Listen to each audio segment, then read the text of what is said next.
What's up? What's up? What is up? Another Friday, another opportunity to get together and record the Ball Hog Sports Talk. We in the building, and you know what it is. The Ball Hog Sports Talk. It's where sports, business, and entertainment collide. And oh, we got a collision this morning for y'all. Yes, we do. And it's one of those epic, iconic collisions that we will have this morning. It will be with sports, business, and entertainment collide. It will be done the only way that we do it, rough, rugged, and raw. It will be presented to you by the entire crew because we all are in the building. So make sure you strap up, fasten your seatbelt, do whatever you need to do. Get your coffee ready because today's episode is going by the title of Changing of the Guard. Changing of the guard. There was an accomplishment this week in basketball that was a shot heard around the world, around the galaxy. And with that shot came an ongoing, but a refreshed fervor for the debate of Michael Jordan versus LeBron James. This episode, Changing of the Guard, is going to change your life. So make sure that you like, comment, share, tag a friend. Make sure you tag them right now. Right after this intro, the gloves come off. It's finally time to have this conversation about the changing of the guard. So with no further ado, boys and girls, cats and rats, everybody and anybody, let's do it because the Ball Hog Sports Talk is coming to you. So let's go. Wake up, wake up, wake up, and stay woke. Because this is the Ball Hog Sports Talk with your boy, B. Brown, ESQ, a.k.a. the Ball Hog, a.k.a. the Mouth of the South. This is the place where sports, business, and entertainment collide. And we're going to give it to you rough, rugged, and raw. So come get you a spoonful, like some grits with butter and salt. You know how we do it in the South, y'all. Make sure you do not get caught in your feelings. Strap on your seatbelt and enjoy the ride. Come on, let's go.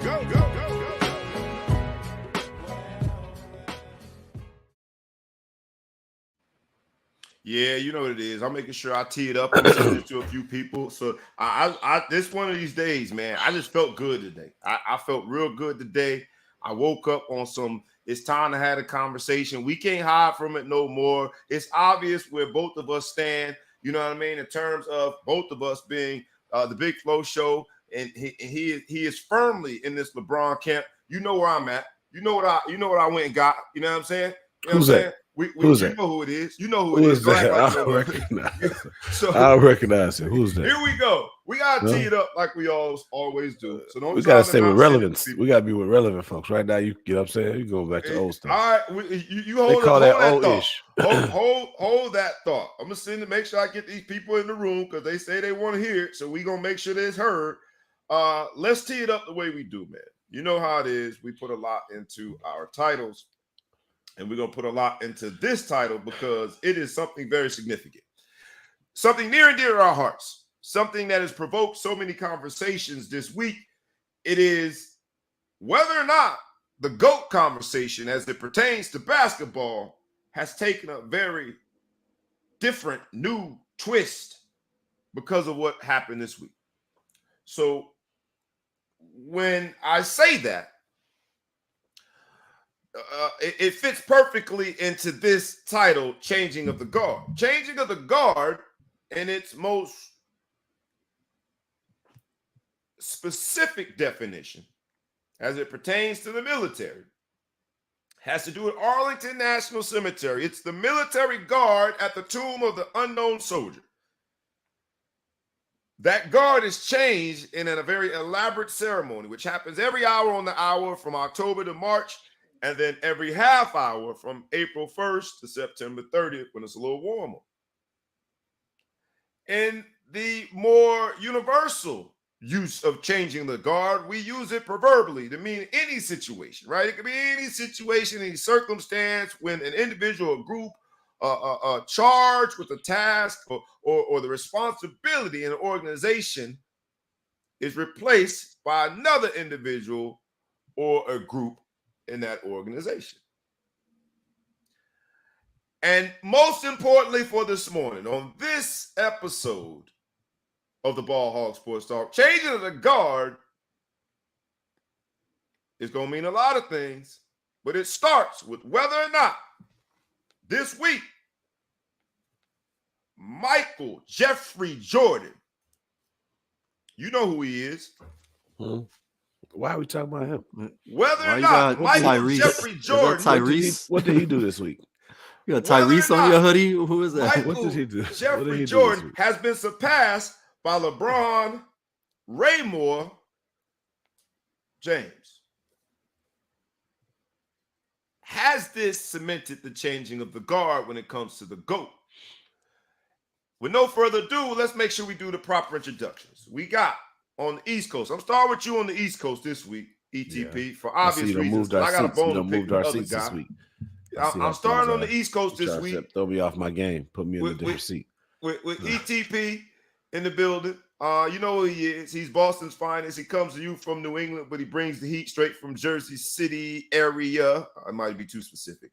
From New York City, let's call it that. From the East Coast, you know who he is. He's Ellis, the producer. What's up, ETP? Good morning. Good morning. I'm disappointed that at the end of the trade deadline, I did not end up in a warmer climate. So I'm still here. I'm still in Jersey, but I'm gonna ball out. I was teasing my boys that the Brooklyn Nets roster was so messed up that I'm making my NBA debut tonight. Is trying while they sort their roster out. They're gonna let me play. Get you a 1 day, a 1 quarter contract. Yeah. I mean, one shot attempt contract. Then we got from the mid coast, this dude from the Windy City. I normally say the man, the myth, the legend. I ain't doing all that today. He's the Big Flow Show. That's all he gonna be today because I know where we coming from. I don't need any more than that. I don't got stuff for y'all. I took off my winter beard. I'm getting ready for the spring. I'm coming at you live. Look, I think this conversation really should be quick, man. Guys, we get ready for the next topic because this over, man. The guard is. Well, let's get in because I see my man. What's up? I don't have anything else to do. What do you have to do? Let's hop on in. That's my god brother in the building. I know where he is. He's on your side of this fence. Because his show is fantastic. I mean, you know what I'm saying? That's what he's doing. But where do I start? Start with the record. He broke the record, which is an accomplishment. First of all, let's give him a round of applause. Great accomplishment. You know, it happened this week. And what I don't like, and here's where we might as well just go ahead and plant our flag now.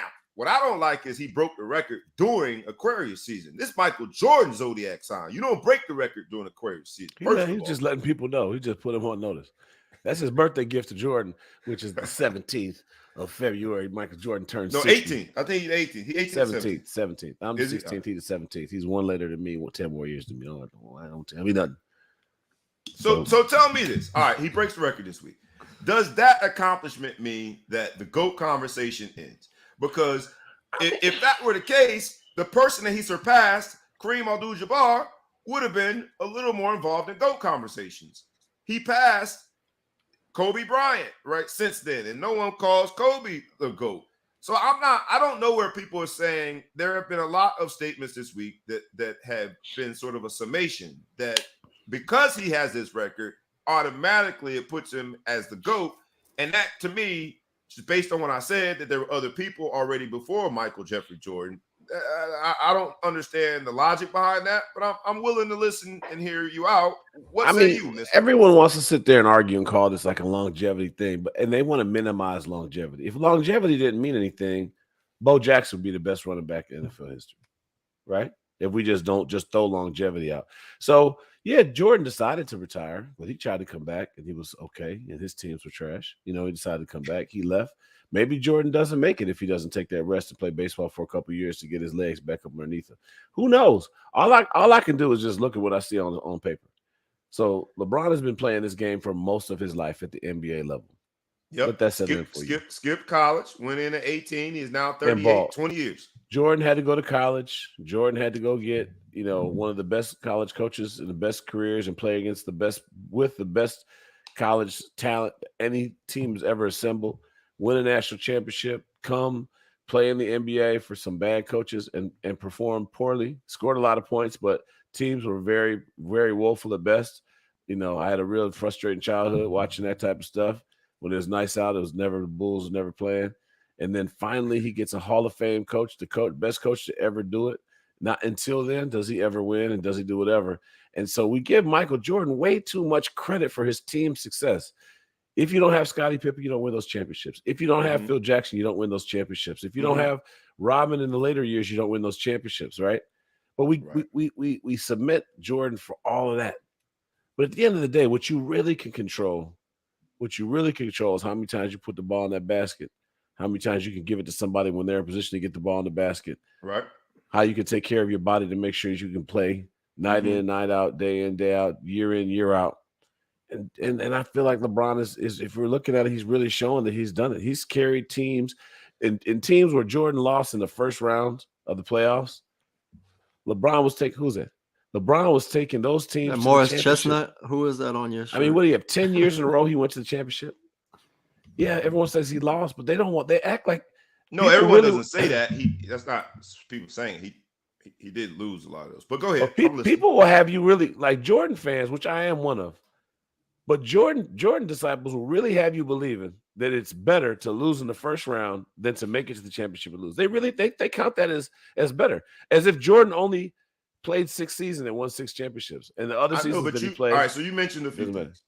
You mentioned him playing with. He had to wait until he played with Scottie Pippen. So with less championships, right? LeBron's got 4. 2 in Miami, 1 in Cleveland. You got 3.75 and a bubble chip. That's what we're doing. It's a bubble. Did anybody in the NBA not play in the bubble that year? Was some people playing outside and they played in the bubble? There's a lot of people that didn't play in the NBA because of the bubble situation. But I get your point. Who didn't? Those who decided to play, or people decided not to play. But point is this: of note. No, don't do that. Of note, who didn't play? Of note, people that were vying for championships. Who didn't play? I don't remember. Of course you don't know a list, but I do know that people didn't play in the NBA. Yeah. Point being is this: he has less championships and played with more top 75 players currently. Now, top 75 over time is normally something that'll shift, but he's played with more all-time top 75 players with less championships. So don't give me the whole Jordan had to wait until he had Pippen to win. That's just sort of basketball. It is a team game. In terms of you saying it's better to go to the championship and lose than to have not been there, I salute LeBron for that 10-year run, especially the 4-year window where he was in Miami. But winning in big games and in big moments matters. And the interesting part of the moment that we saw, that shot, which was a beautiful shot, right? Going from right to left, off one foot, beautiful shot, everything, storybook at the elbow, storybook type moment. It happened in a loss. The game stops. He's on a really bad team. And then last night, when they did what they should have done, giving him his moment to be in front of that microphone and speak to the Laker faithful and speak to the NBA fans across the world, he does so in street clothes. He's not even playing. For a team that needed to win that game that they lost, they needed to win that one bad against OKC Thunder, who, for all intents and purposes, a young roster. They ranked 11th in the West. Lakers are 13th. We're not talking about a battle royal of any sort who they lost to. But then he comes back last night, doesn't play, has the microphone. And so I hear you. I do hear you, because I think what LeBron does for his fans, Michael Jordan does for his fans. That's why this show is the changing of the guard. People are protecting the legacies of the one that they believe in. And for me, being 6-0 in the finals and Never even seen a Game 7. Never seen it. What blows my mind is people that try to put a dark cloud over that whole era. Like, man, look who Jordan was playing against. We take this very narrow segment of the NBA, like, man, wasn't no real talent in the NBA then. What are we talking about? What we don't do is appreciate that Jordan made the talent look talentless. There's a bunch of greats in that top 75 that didn't get to sniff a championship because of Michael Jordan's impact on the game. Everybody then ate during LeBron's era. I mean, everybody got them a piece of this pie. I'm talking about everybody. So I don't know if we're ever going to solve the conversation about the GOAT, because I don't think it's something that you do solve. I think that you are going to protect what you believe in. You're going to guard it with all of your might, and I support that, even if you're wrong. And those of us who are right, Michael Jeffrey Jordan fans that understand what GOAT means, GOAT is about championship DNA, we gonna protect and guard our beliefs as well. Ain't no right or wrong. ETP, I know you probably gonna, I don't know which side you're gonna go on here, but I'd love to hear an objective, rational Michael Jordan supporter in this particular argument. So go ahead.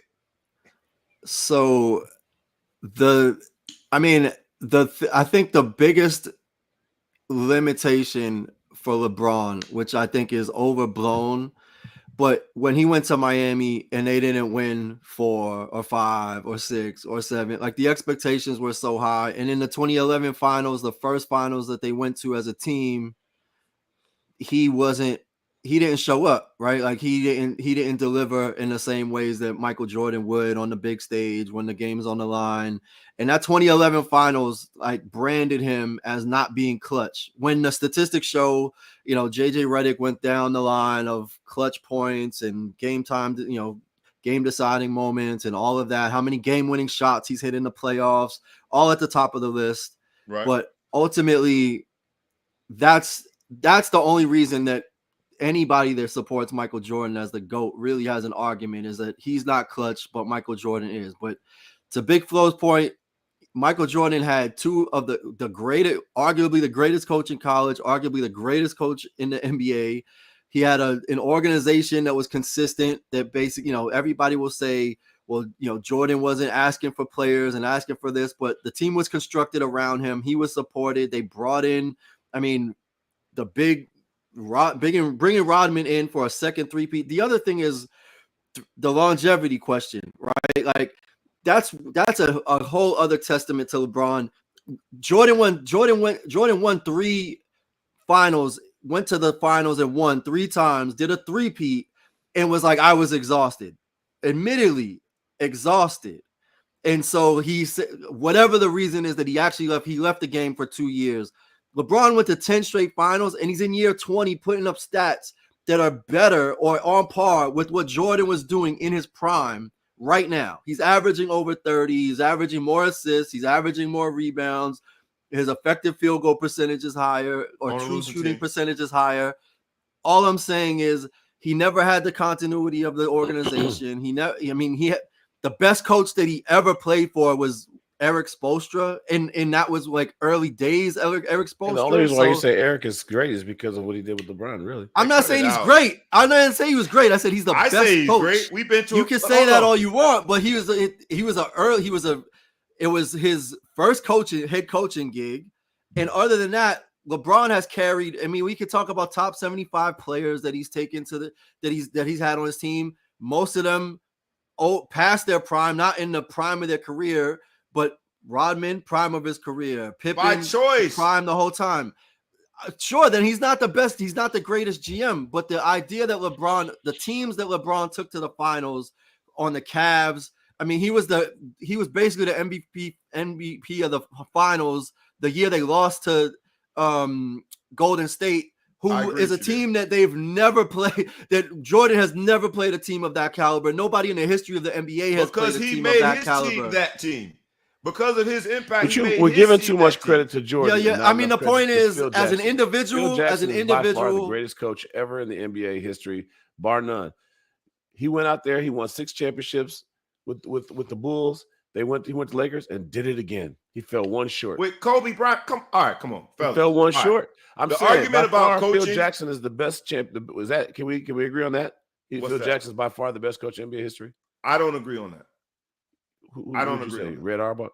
To me, I think coaching is a byproduct of the talent you have in the time frame that you have. You couldn't win with those people. You out your damn mind. I couldn't win with Michael Jordan. LeBron, and I couldn't win with Kobe. You out your damn mind. I couldn't win with Michael Jordan. I mean, if it was coaching, didn't mean anything. LeBron would have 59 championships. I didn't say it didn't mean anything. What I'm saying is I think that we over embellish in terms of its impact on the game.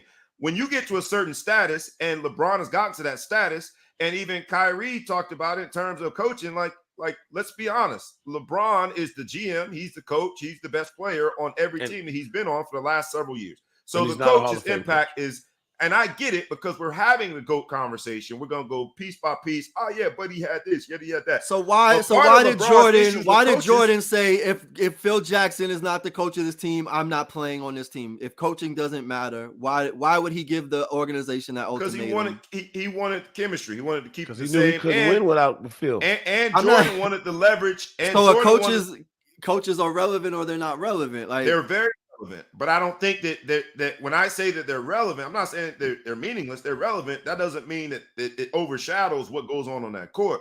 And let's be clear, right? LeBron's issues with not having a Phil Jackson, a coach, have a lot to do with LeBron. He's been a coach killer too. Let's not. So if we're gonna go there, let's go there. You want to talk coaches? All right, cool. Even with Eric Spoelstra, and you talk about Eric Spoelstra being great. Eric Spoelstra's a damn good coach because even after LeBron, with a freaking Jimmy Butler-led team, he went and played in that same .75 championship, that bubble championship. LeBron was playing against Eric Spoelstra, who didn't have a big 10 years later. 10 years later, fine. But if we can compare organizations. Who won when he went against Spoelstra? What the Miami Heat has been able to do, not a lot of people have been able to do since 1986, whenever 88, when we came into play. We've been to the championship a whole bunch of times, with and without LeBron. Let's be clear. With Shaq and Dwayne Wade. Fair. What are we? Jimmy Butler and who? Jimmy Butler and who? Fine, but you won. You're talking out two sides of your mouth, saying that championship was a throwaway because it was a bubble. It was a throwaway. It was in a bubble. Championship. That don't mean nothing. Go, don't let him go there. Going to the championship doesn't mean anything. Right? Wasn't that what he says? If you don't win the championship, you might as well not even win. That is nothing. There's no. So Spoelstra's not a good coach making a championship. He didn't win. So he didn't win it. I hear you. I hear you loud and clear. But the powers that that's be, what we're doing. We got to be consistent, right? The most what I would say efficient organization in the NBA would disagree. That's why he's still got a job and he's getting paid handsomely. And how many jobs? Coaches the Bulls have had since Michael Jordan was there? 8 million and billion.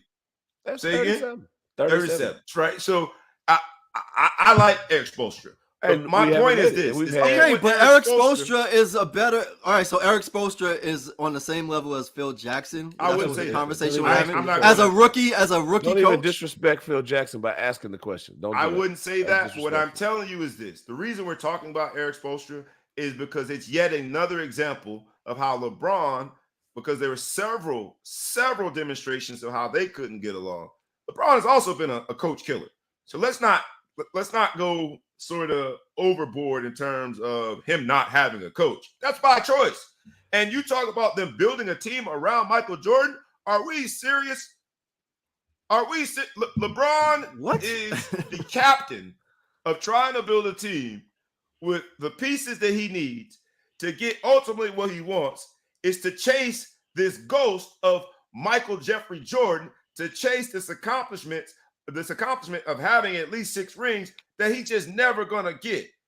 So the same way you talk about building a team around Michael Jordan, LeBron has been the GM and built a team around his needs unsuccessfully more times than all right, but it's more difficult today, man. You had when Jordan was around. Look at what the trade deadline. 2 or 3 Michael Jordan type players out there. Jordan obviously being the best. Now there's 40 guys that play the way Jordan played in the NBA. What? So we got to blasphemy. 40 guys that play like first. First of all, they do load management. That are instant buckets and all that kind of stuff. There's 40 of them. 40 guys that play the game like Michael Jordan. If Larry Bird played in the game today, he wouldn't be a top 25 shooter. You out your mind. He's called Luka Doncic. You can just do the stats. Look him up. This is documented. I didn't come up with that. He would be a top 25 shooter. He wouldn't even be top 25 in free throw percentage, and he set the record back in the day. The NBA's got so many goons out there. LeBron's going out there. He's got to try to put some goons together, but there's so many goons on so many teams, and they didn't have that when Michael Jordan played. You had a bunch of dudes that'll fight you. A bunch of dudes. So just during that era, let me just get this right. During the era of Michael Jordan, all of a sudden the talent dropped off so immensely that we don't say that when it comes to Kareem, Magic, Larry, Barkley. We don't say that, Dr. J. We don't say that post Michael Jordan because now we're in the Kobe, Tracy McGrady, and LeBron era. To get better. Right? Cool. So it was just that era. And I ask you, why is that? Because there was one supreme competitor that made all of them dudes. He invented it. What can LeBron not do that Michael Jordan can do? And you're gonna say win championships, but he's got 4. He went to 10 straight. I mean, that's the argument. That seems to be the argument. Is that championships? He's undefeated, but he went 6 times. He also didn't go plenty of times before he made it to the finals, and he also took a break in between. And he came back, and he was playing, and he played GM, and they didn't make the playoffs. That's what we're calling it. We're saying he didn't play GM; he was the GM. He took a break in between. That's what we're saying. He took 2 years off to play baseball. He wasn't over there twiddling his thumbs. He showed what type of athlete, what type of competitor he is. If you believe the conspiracy theorists, there were some more layers to that I won't get into, and I don't have any proof otherwise to support it. So, but let's not just say he took 2 years off like he was on the beach in Saint-Tropez with his feet up. Like he took 2 years off and competed. What can he do that LeBron can't do? And let me be respectful of LeBron. What's his middle name? Rayshawn? What's his middle name? Antoine. Raymore. I wrote that down. Raymore. Like Rudy Raymore James. That sounds like the furniture store. But what he can Michael Jeffrey Jordan do that LeBron Raymore James Sr. can't do? And this is the one verb that people just don't use. Right? They want to say win championships. They want to allude to the win championships. To me, it's just compete. The dude was a competitor that we will never see again. I love LeBron. Despite all my hate and venom and all my detracting barbs that I throw at LeBron, I just do it for fun. I love LeBron. But the truth of the matter is we saw the best competitor that the NBA is ever going to see, and people that witnessed it, we are fans because we got to see it on a night in and night out basis. You talked about longevity when it comes to LeBron. Blame the medical staff. Blame the fact that sports science has come a long way. It's always somebody's fault. It ain't just Michael Jordan that will say that. I mean, sports science has come a long way since then. But I digress. You asked me what I would sum it up into that one thing, and it's compete. I love LeBron. I think what we saw LeBron doesn't compete. He just gets free buckets. He just gets free buckets to the lane. So you think he almost single-handedly beat one of the greatest basketball team ever constructed, averaged a triple-double in the NBA you know why Finals. You put almost in that his cast both got injured. His 2 and 3 got injured. Why and he averaged a triple-double and should have been the NBA Finals MVP, but LeBron doesn't compete. Like brought him to the down 3-1, coming back with the championship. And this is what I love about LeBron. Made it to the finals 10 times in a row. He doesn't compete. They just lay down. What the difference was. There's levels to competing. I didn't say he didn't compete. LeBron is a very competitive person, but that is when you compare that to the level of competition and the doggedness and the freaking willing to do anything to win that Michael Jeffrey Jordan displayed throughout his career. It's not even on the same floor. Michael Jordan's on a whole different stratosphere. The only argument is I'll go back to it. If he didn't lose, the expectations were set in Miami that they should never not win a championship. And the fact that he didn't win every year that they won in Miami is ultimately the only argument for why he's not unanimously considered the greatest of all time. If that had happened a different way, we're not having this conversation. We're not having a conversation. Why were those expectations set that they should never not lose in Miami? I'm saying I'm not saying a hype video. Yeah, I mean, he is a hype video. They constructed the team. I'm not discrowning what happened, but my point is that's the only thing that's even giving you like that you have an option to not sound as crazier than you already sound. If LeBron, if they won 4 in a row and it broke down, or if they won 2 in a row and he was like, I'm leaving, whatever the case, the point is Spurs got the best of them. The Mavericks got the best of them. They couldn't get it together. They didn't live up to the expectations, and the expectations were so high because they constructed the team.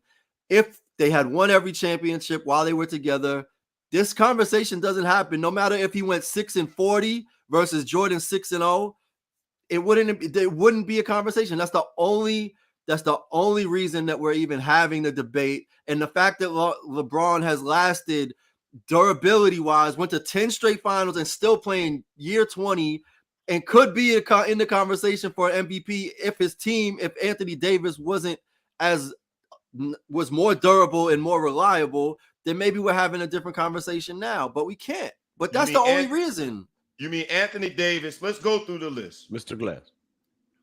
That Mr. Glass that was imported by the GM, who is LeBron James, the acting de facto. He's not a great GM.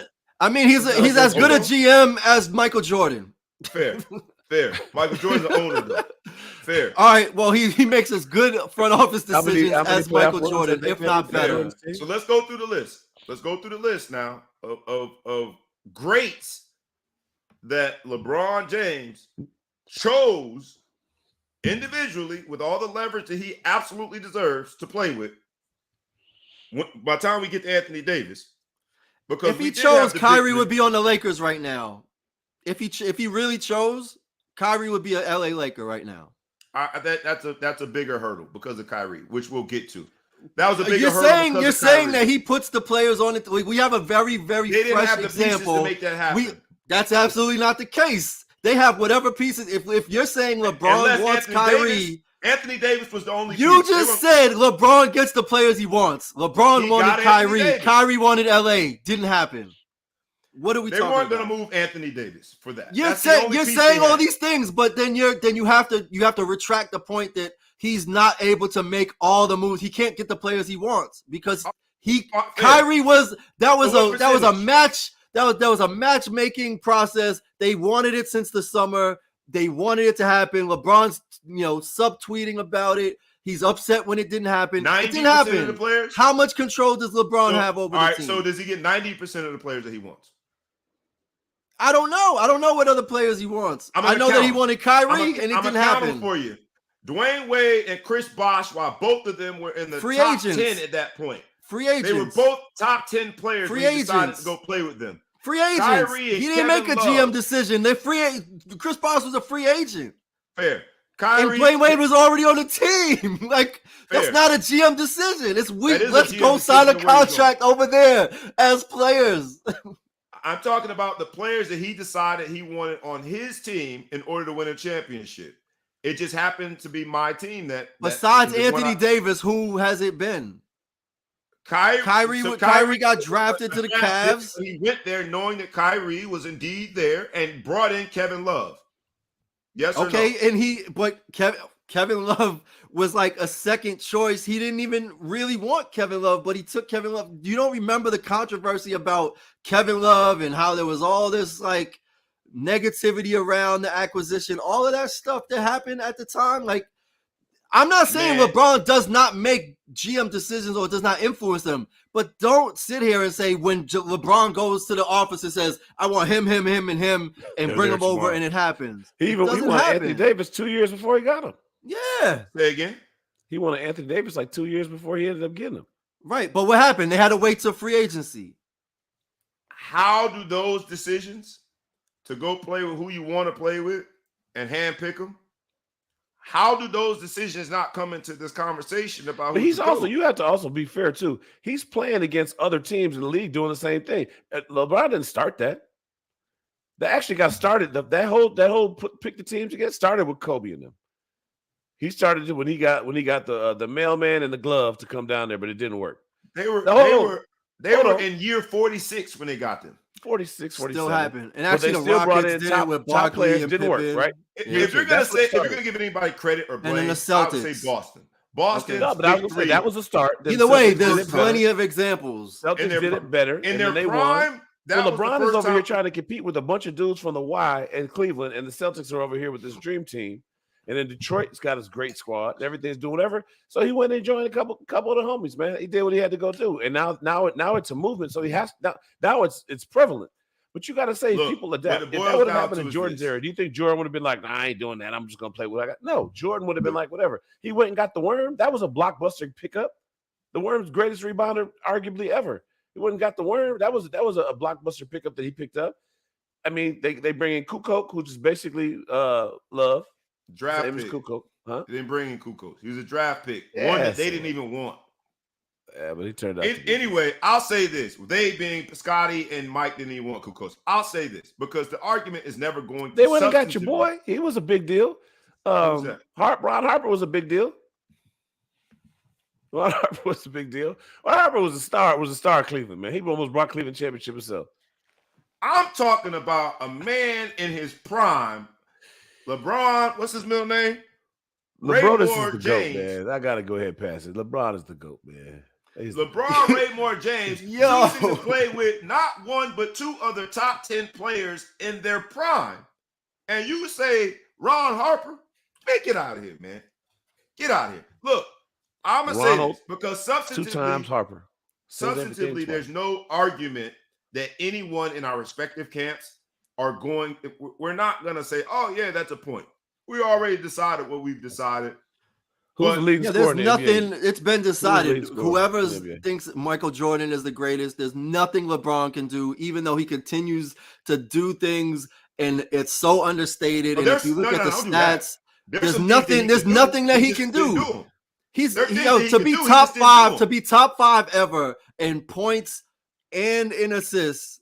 Phenomenal. It's something we will never probably see. Well, I would say we're not going to see it in our lifetimes. No, but we may never see it again. You know why we'll see it? Because of the fact that shot selection now, the scoring, the way it's refereed, and by the way, because sports science has come a long way, guys are going to play longer careers. So somebody's going to play 30 years and be a 6'8" point forward. Mark my word. Yes. Sure. Like Luka, but now you're talking about load management and all of the things and the point distribution. We'll see, but he's top right now, top 5, both sides. Fair. I have no problem with saying that, but you also have to say that while saying top 10 3 points made, top 10 field goal percentage, like top 10 in steals. All of those things also come with the longevity. I'm not discrediting it. I mean, but in 1200, like Vince Carter played 22 years. He's not on any of these lists. Except for maybe 3 points made. Vince Carter didn't play at an elite level for 20 years. Vince Carter played. There's nobody that played at this level for 20 years except for LeBron James. Fair. Not I'll one give player. him that. If longevity is one of the qualities that you would say, hey, man, I can't deny that. The brother has been phenomenal. He's 1,200 less shots he passed him in scoring. That's what you can control. Say again? You can't control. LeBron passed Jordan while shooting 1,200 less shots. That's what they do. They're scoring machines and giving the rock up for other people to make them better. He also passed him while winning. I'll say winning less championships or losing more championships. He also passed him with a lot more talent. Do you think? Let me ask you this: do you think if and this is a true, real, honest question? Do you think if LeBron James had a Phil Jackson level coach during his prime years, do you think he would have won 6 championships? Or do you feel like really in your mind the coaches are just there to say who subs in? I think coaches are limited in what they can achieve. Let's just answer the question. Hell no. Okay. So you're wrong. I'm right. Hell no. On to the next. Because LeBron has showed me through being on the Miami Heat, he's going to impact the game certain ways, man. And again, like I know I'm having fun. So now we're going on record again saying Spoelstra is the same level of coach as Phil Jackson. That's what we're doing.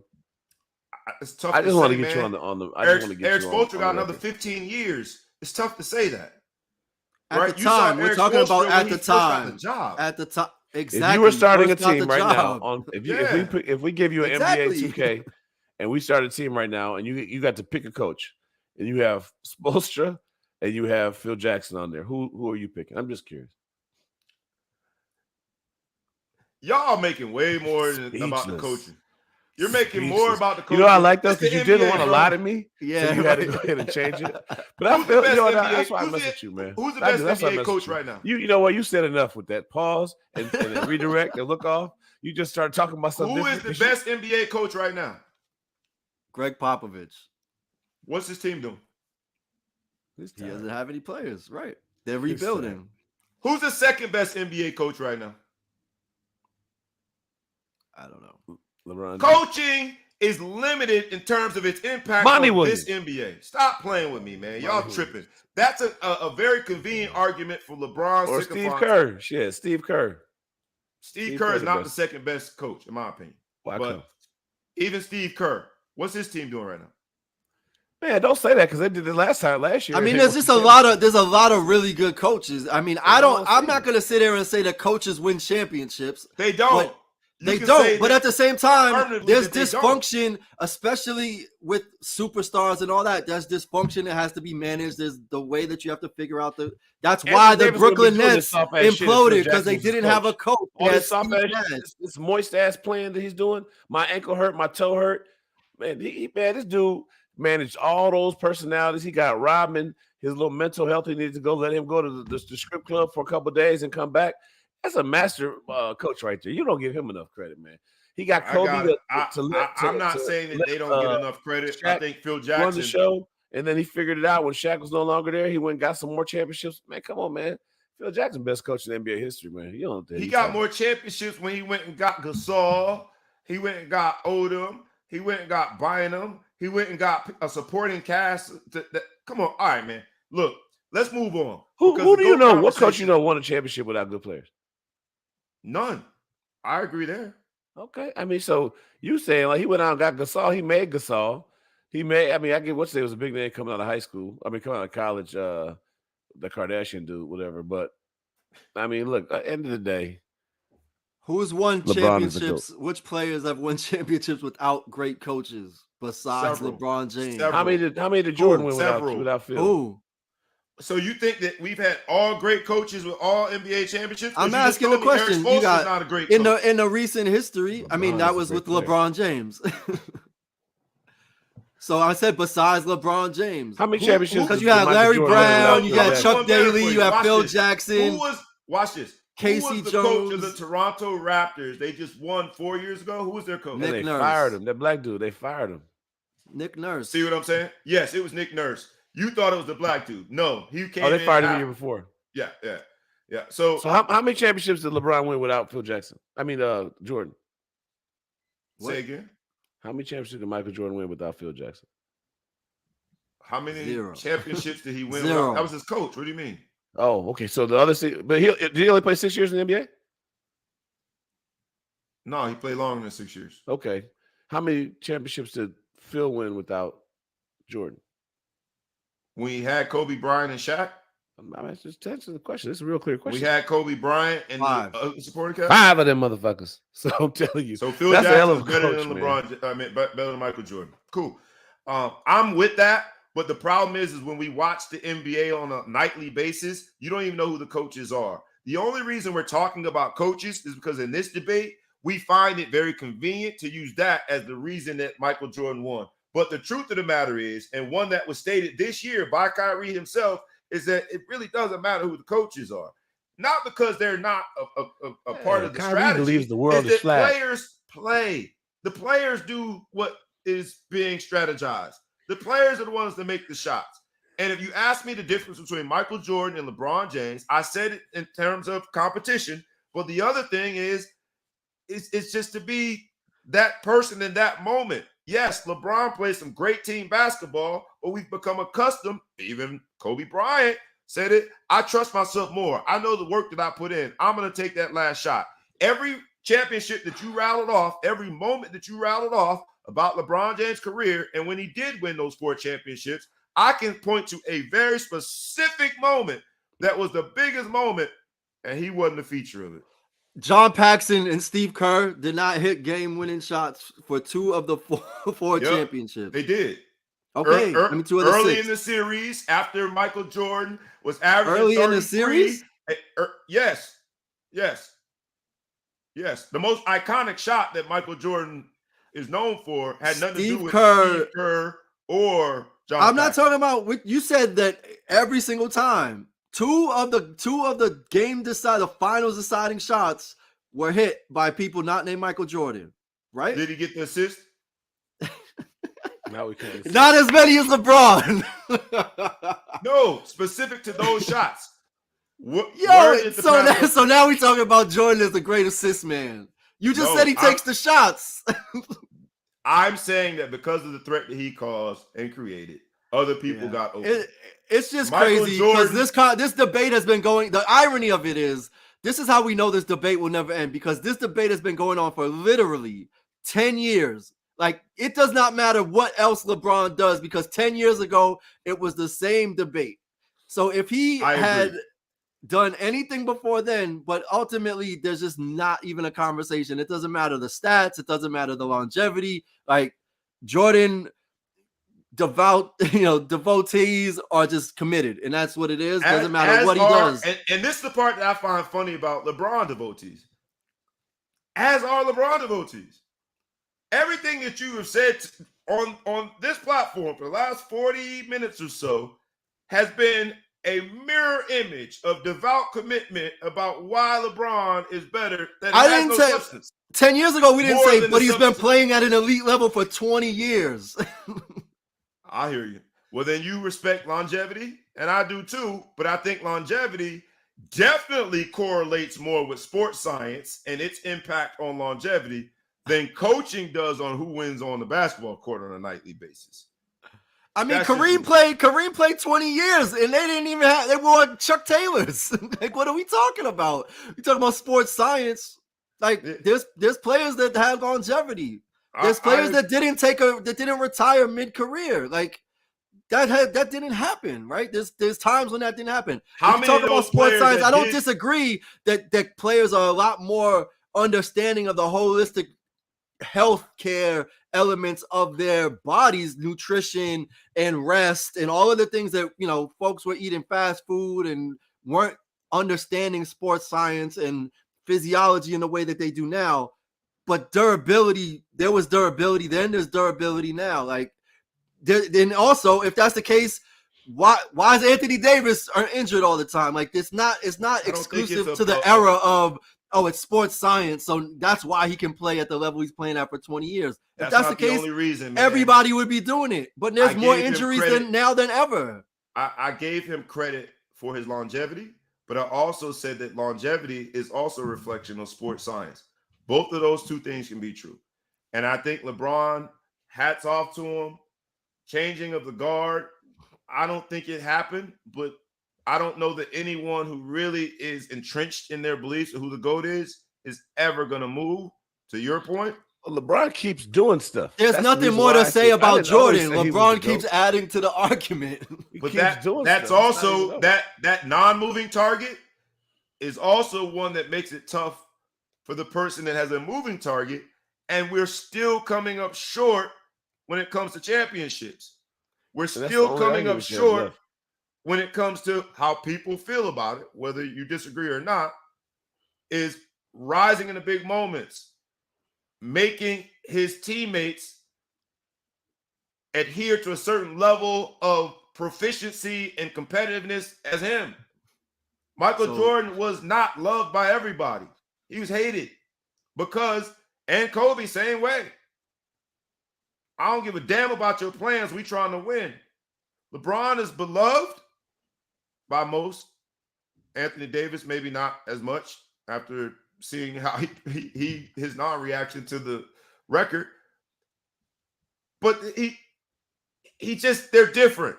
And so I don't think that LeBron or those who support LeBron as the GOAT in that conversation should take offense to those like, nah, just not there. and vice versa. I don't take offense to people saying LeBron's the greatest. I just disagree. And at the end of the day, you're right. The target or the stats are going to keep adding up when it comes to LeBron. That's a part of playing a long career. Stats are one part of the game, a big part of the game as we focus on it. But so are championships. I mean, that's so are wins and losses. And on that Laker team, with yet another top 75 player was all said and done, and Anthony Davis, somebody who, when he did play this year, was playing MVP caliber basketball. Facts. Somebody who is indefensible, one of the most proficient scorers, dominant front court players in the game at the moment. Facts. With another top 75 player, Russell Westbrook, who that didn't work out, and maybe Russell Westbrook should own some of it. That team is under 500. That team is 13th in the West. That team won't make the playoff. That team should not be that bad. So there's also room, as his career continues, for more scrutiny. And that's all we're doing here. We're doing both. We got to hop into other things in terms of the GOAT combo, though, man. Let's talk about nicknames. Who is the best nickname? King James versus Air Jordan. Which one would you take? I think here we can be a little more objective. Which one has the better nickname? So this is not even really an argument because, like, Air Jordan wasn't his nickname. Like, those were the shoes. Like, did you ever call Michael Jordan Air Jordan? Never. Like, that's not his nickname. Like, MJ was his nickname. Yeah, we refer to him as Air Jordan during his career. Yo, you're lying.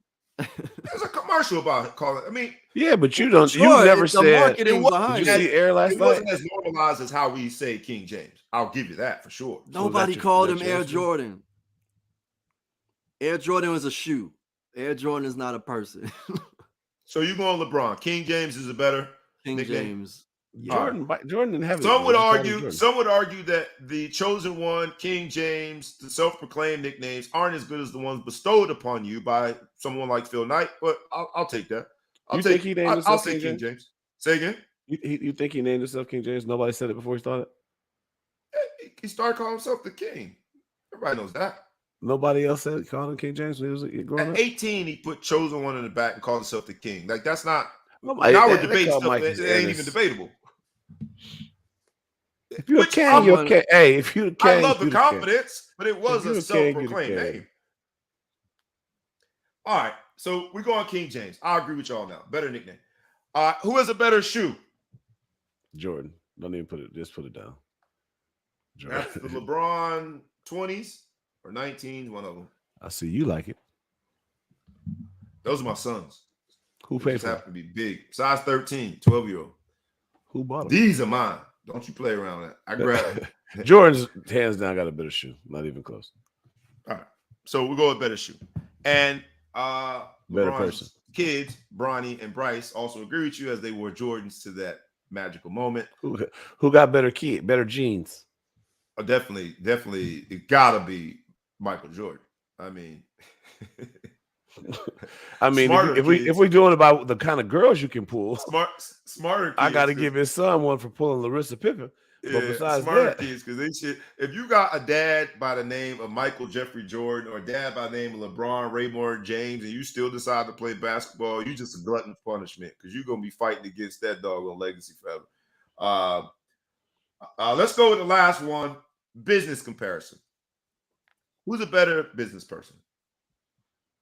I think that the jury's still out. I mean, what has Jordan done besides his clothing brand, which can't be minimized? He's a majority owner of an NBA basketball team. He's done several things, but so is LeBron. I think this one, for all intents and purposes, is the most debatable of the debates when it comes to these two. I think Jordan's a billionaire, worth $1.7 billion. And while LeBron's not there yet, it's almost certain. LeBron's a billionaire. Is he a billionaire? I didn't know he was deemed a billionaire. He is? Yep. All right. So, I mean, he owns soccer teams, baseball teams. Soccer. LeBron just got into not paddleball. What is it called? Pickleball. Pickleball. I almost called it The cryptocurrency of sports. Cryptocurrency. So I love decision makers, we've already decided that they both are horrible GMs or horrible personnel people. Both of them. Horrible. Yeah, well, one's job is to do that, No, and the other is not. Hey, let you tell it. One GM'd 4 championships so far. Michael Jordan has a GM, didn't he? So he's a better GM than Michael Jordan is. Yeah, so now that doesn't count. Now that whole argument for the last 45 minutes. I'll give him that. That's okay. That's all true. I'll give him that. I would say on those 4, yeah, I'll give him that. Now, some of that, the reason I made that pause is because Pat Riley deserves a lot of credit. What he built around that. Look, I love you. I love doing the show with you. Everybody else, I don't care about. But Pat this Riley, is the first time Pat Riley's name came up. Everything was all he did this. He brought this together. He went and did this. But now, who's Pat Riley? You had to put a disclaimer down for those people because they've just heard his name for the first time. Pat Riley is the same guy that built the first championship team in Miami. The same guy that built the team around Jimmy Butler that went to the championship with Eric Spoelstra as a coach. So that's who Pat Riley is.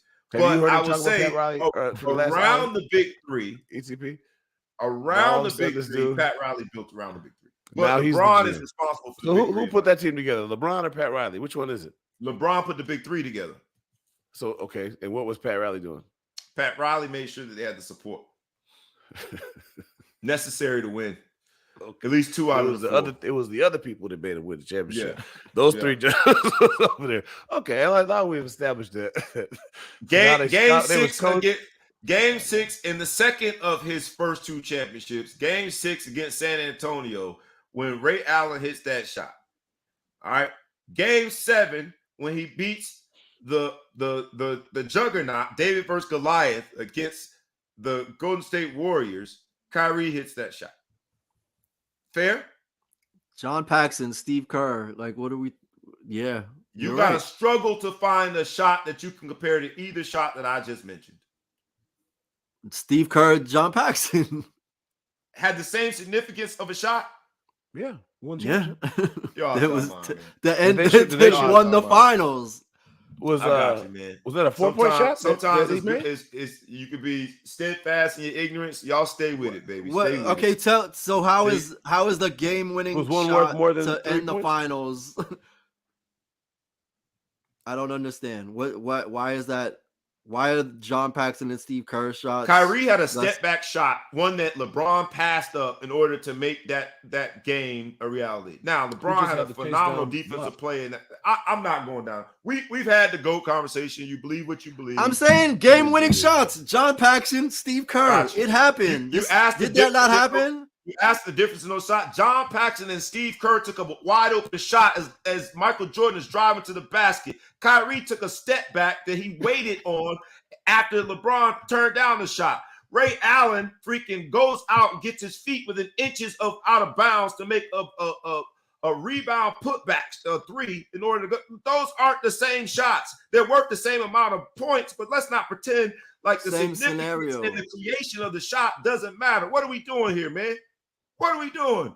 So now we're judging LeBron and Mike versus the difficulty of someone else's shot. I just want to make sure. If you think that's the same as sitting in the corner and waiting on Michael Jeffrey Jordan to pass you the ball, then God bless you. I don't think they're the same. But that's just me. I look at basketball a little differently. Let's go into the business comparison one more time, and then we gotta skip, man. We concluded that they are still to be determined in terms of businessmen, both billionaires, both built an empire, both are the center of Nike. Phil Knight sitting there at courtside with LeBron's kids, Bronny and Bryce, I thought was very rich in the sense that it just the signifying moment of here's the center of Nike. And it's also the center of sort of this topic, the business acumen, the changing of the guard. Do we think that ultimately LeBron surpasses Michael Jordan from a business standpoint? Because I think. Go ahead. Yeah, no, I mean, I think this business conversation kind of reflects what people won't talk about on the sports side of it, where it's like LeBron doesn't exist in the realm that he exists without Jordan, but it doesn't mean that Jordan is always going to be better. And the same with business. Like Michael Jordan was not even in the the real, the dollar amount or whatever dollar comparison, real time value of money, Jordan was not as much of a billion, was not a billionaire while he was a player. Did not have the financial success at the level that LeBron has now as a player. But all of that, LeBron's $1 billion Nike deal is directly a correlation with the foundation set by the relationship between Nike and Michael Jordan, and all of the way that influenced sports apparel for decades, right? Like LeBron being able to buy into investment groups and have ownership in sports teams, like all of these things Jordan had started, but LeBron has obviously expanded and built upon that access that was proven. And I think that's where I'm just like, we're not having that conversation about basketball to be like, Jordan set the precedent, and now there's somebody that's come along and taken the torch or taken the baton and continued the progress. We're just like, no, absolutely not. So the fact that we can have the conversation on the business side and say LeBron is going or in the process of surpassing, he's more diversified, he's doing more, definitely doing more on the philanthropy side and in the political side, where Michael Jordan didn't touch it. Republicans buy sneakers too. All of this stuff where LeBron during an era but during an era, I'm just saying it's different. I'm saying it's different, and I'm saying that LeBron is doing more when Jordan at the time refrained from participating in certain parts of U.S. culture or global culture, whether it's politics, whether it's philanthropy. He didn't do those things. Barely, doesn't even do them now at a level that LeBron is doing it now. And what I'm saying is the fact that he was influential in getting into politics, getting, voter registration, all of that, starting his school, all of that, and then the business side where he's diversified to the point where he owns, has ownership stake in multiple teams. He has $1 billion lifetime deal with Nike. He has a production company. All of these things didn't exist when Jordan was in business, but Jordan, he had the greatest business deals. He was not in video games because he did not want anybody making money off his likeness that he wasn't gonna benefit from. He had owner, basically as a profit sharing with Nike. He had unprecedented deals with the league and with companies that were never happened. So he set the foundation for this to happen, but LeBron has obviously expanded it way beyond. I think having the wherewithal to even know that he had protection such that he was not going to license his name, having the wherewithal, some of the deals that he had, if you go like sort of pound for pound in terms of that era, and I know that there in this conversation there are folks that will say, hey man, but LeBron is outspoken in social issues. We have to remember, man, like your favorite teacher, your favorite principal, your favorite entrepreneur in your community during a certain era wasn't being vocal during social issues because of what could be backlash. We didn't have the same open opportunity. Social media wasn't around where you could communicate these things. So that's one of the comparisons I always say. It's tough. And look, all the virtue signaling that goes on in social media, like it wasn't popular to say, hey, let's stop police brutality. It was considered, you couldn't say certain things in public spaces. Not like you were going to get arrested, but at the same time, it could negatively impact your employment by even thinking you could say things. So in order for him to push that forward, he had to succumb to whatever the pressures and the limitations were at the time, not questioning that.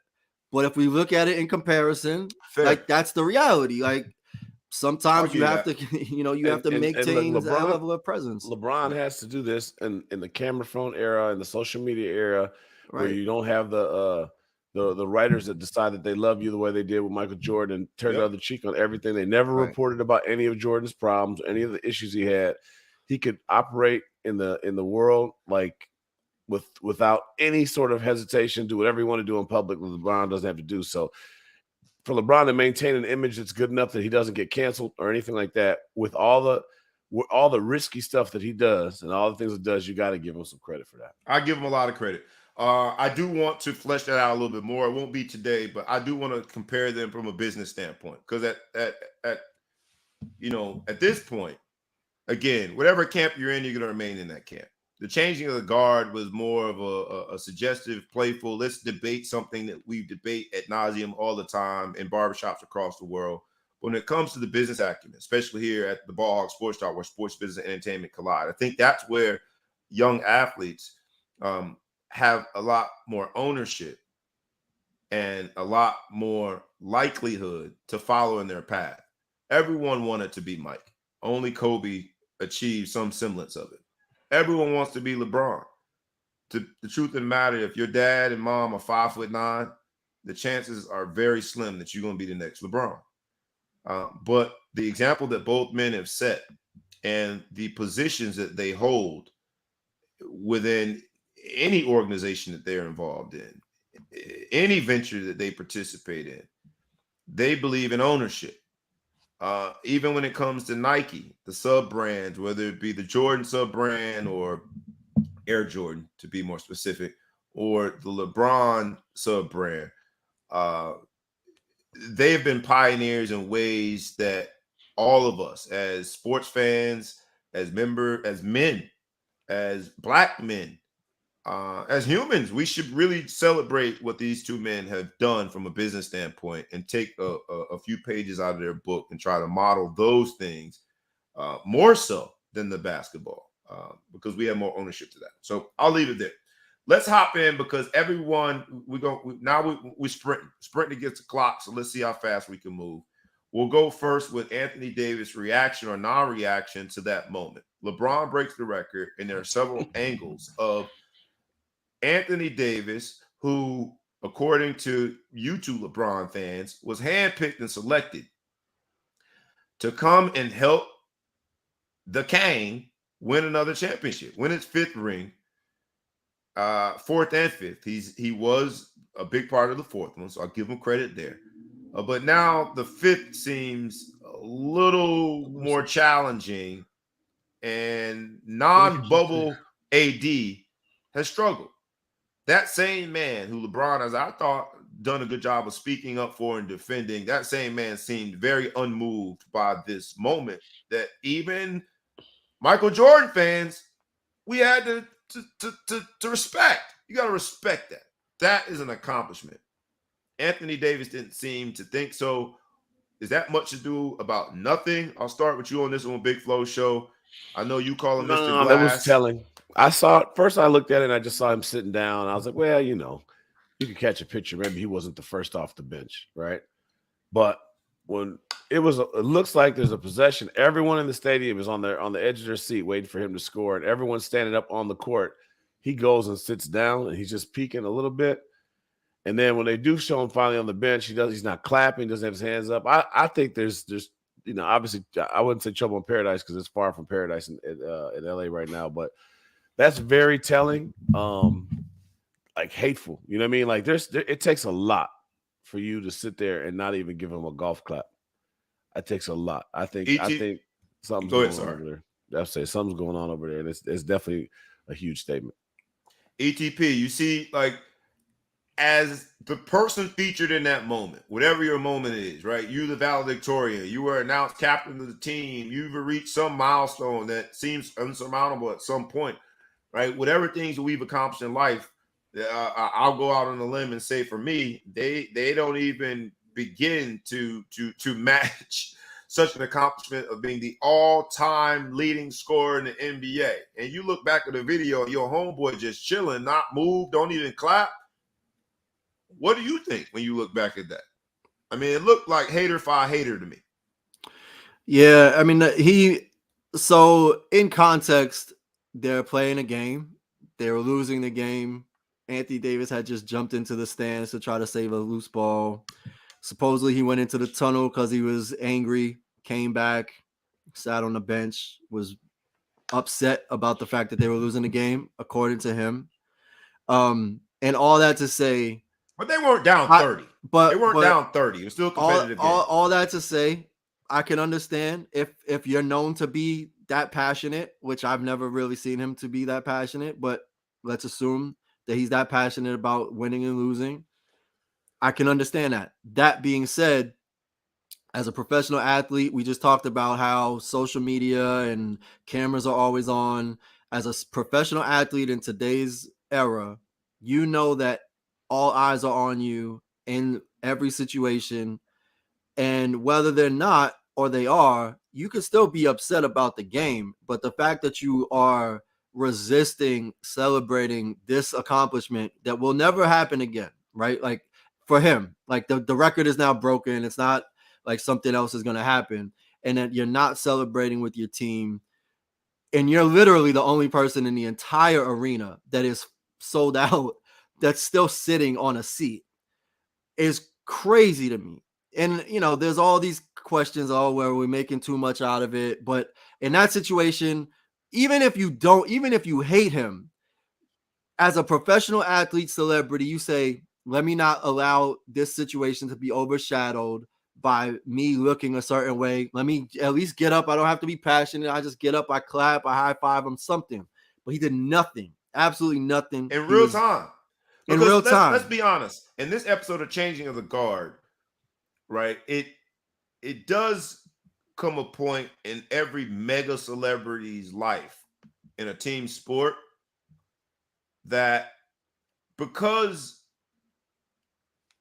media, fans, all narratives are about that player, there comes a point where there's a changing of the guard in the sense that how their teammates reflect upon that. And you saw it lately with Scottie Pippen. Like Scottie Pippen has started to sort of like come across as more of a hater, but that's been years and years of everybody making it just Your about son Mike is and smashing forgetting my wife. Scottie Of Pippen. course he's a hater. But all that to say, you still, like, in that scenario, you still, like, you can hate him all you want. Like, Steve Kerr got punched in the face and still went out and took the pass and shot the ball. Like, in that situation, you can't, I just can't understand why you would allow, like, now everybody's talking about this as if this is part of the narrative, right? Like, and the whole thing is, there's an argument of, it shouldn't have happened the way that it happened. They shouldn't have stopped the game. There shouldn't have been a speech. What do y'all think about that? Steph Curry broke the record, the 3-point record, in someone else's house in Madison Square Garden, and they stopped the game and they did all that and they took photos. Like, this is not uncommon. This is not uncommon. You stopped the game. You got Mm-hmm. First of all, you got Kareem on hand. He looked like he was taking a senior nap while watching the games. We got to get him to bed. But more importantly, like, that is an NBA moment. Right. That's the changing of the guard. May never happen again. How long ago did Kareem set that record? You stopped the game. 30 years ago? These two bum-ass teams. 38 years ago, he sets the record, and now someone breaks it. And you can't even get off the bench. Teams, y'all heard me. These two bum-ass teams stopped the game. Ain't nobody. But that's the whole thing. He also, like, that passion, he wasn't showing that on the court. The whole game, he was acting like he wasn't trying to be there. Like, he was not showing up. He dove into the stands. That was the one time where you saw, all right, there's some energy. But other than that, he was not interested. And what happened? He got hurt and had to come out. Yeah, and he was not interested. I think he scored like 13 points in the game. Like, if he was that mad about winning or losing, then he would have done something to win against a team that has no right to beat the Lakers. Like every other team this season. I'll ask you guys this, and I know what your answer is going to be, but just I asked the yes or no part to be followed by a sentence and just tell me why. And the Lakers struggles over the last 2 years. This will be the second time in a row, more than likely, unless something miraculous happens and somehow D'Angelo Russell is going to be a difference maker. I would argue that they're going to be a worse team without Russell Westbrook. And people can point to the woes and the relationships that he had with LeBron James, but the truth of the matter is he made them a better team. Playing as the sixth man, he was finally starting to play Russell Westbrook-like basketball when he got shipped out. So I ask you this. Second year in a row, they're below 500, unlikely to make the playoffs. Does this hurt the whole conversation, or not the legacy, because it's 1 year, but I mean 2 years in a row with a roster, and it's not LeBron's fault. He's playing great basketball, But we're talking about irrational fans when we're having legacy conversations. Does this hurt? I'll ask the yes or no, and then just at least support it with why you think yes or no. Does this hurt? Because this is the second year in a row with a very decent roster. When I say decent, better than decent. Shouldn't be out of the playoffs. Definitely shouldn't be out of the playoffs. And I think that's it's what do we painful, but say it's about hard. It's hard to say that when, I mean, again, we're going to compare it to Jordan. He was scoring 40, 50 points, and those Wizards teams were trash. I think they made the playoffs, so didn't they? No. That Wizard team, which you said was trash, that's not this Lakers team. This Lakers but team I'm is saying not he trash. still balled out, and they were trash. I think he made. Oh, you mean wins and losses? But roster-wise, they're very different. Yeah. Wins and losses. I mean, LeBron has showed in his youth, even though he's still playing the same way, that he could take a subpar team to a championship. There's no reason why this team shouldn't be doing it. I think it says more about either the coach or Anthony Davis that you can run a team like this, because I don't know. I don't know. I feel it's not gonna hinder his record. I still think he got a championship in there somewhere. He just got to figure it out. Somebody gonna get in there and they're gonna win a championship, and that's gonna be it. Then he's gonna retire. Maybe Bronny's gonna come and help him out. ETP, what say you, this man? Is all... And look. Let me qualify it, and I'm through to you because I started as a LeBron hater. I'm sort of a halfway LeBron hater.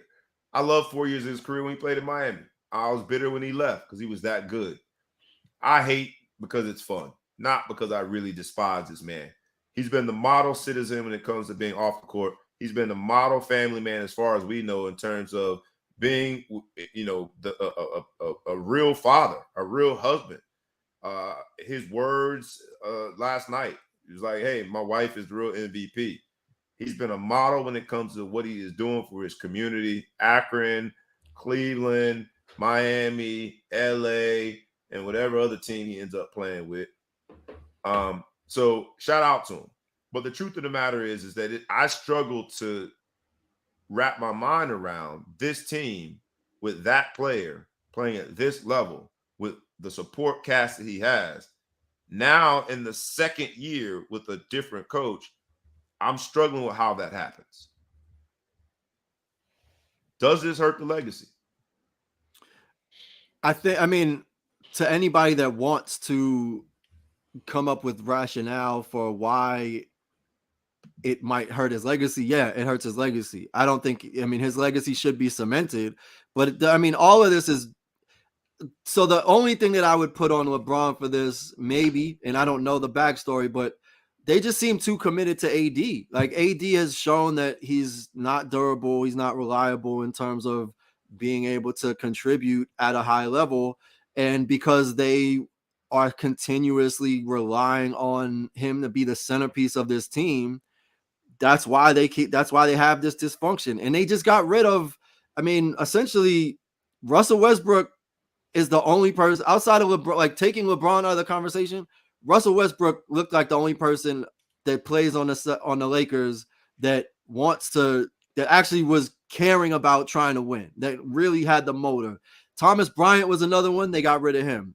Rui Hachimura, new to the team. He looks like he's got some passion about him, but the rest, it's like, maybe, we'll see. So I think it really just kind of it lives and dies with Anthony Davis. And, since they won the championship, he hasn't been able to stay on the court. And the team just will not change direction or focus from Anthony Davis being the centerpiece of that team. And when your centerpiece of your team is absent 80% of the time, this is what you're going to get.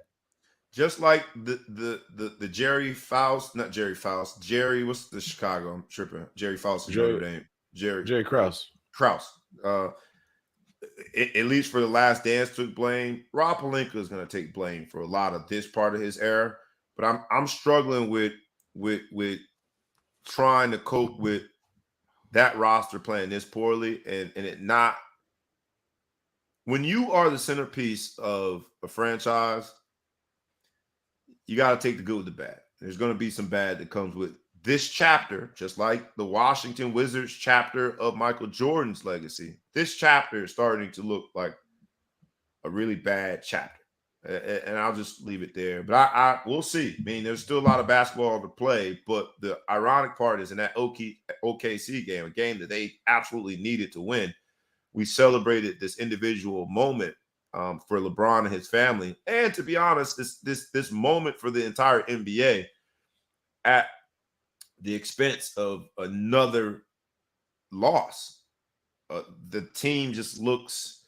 There's no way you're supposed to lose to that team of young players. You're just not with a game that means so much at home. The significance of playing and doing it for your brother LeBron. There was a lot missing from that moment, and we pointed out Anthony Davis, but the uninspired play of the Lakers in a situation where all of us are going to see that once in our lifetime also said something. And that's not on LeBron. I'm not putting that on LeBron, but I do think that when you're having this legacy debate, people want to say, oh, Jordan inspired.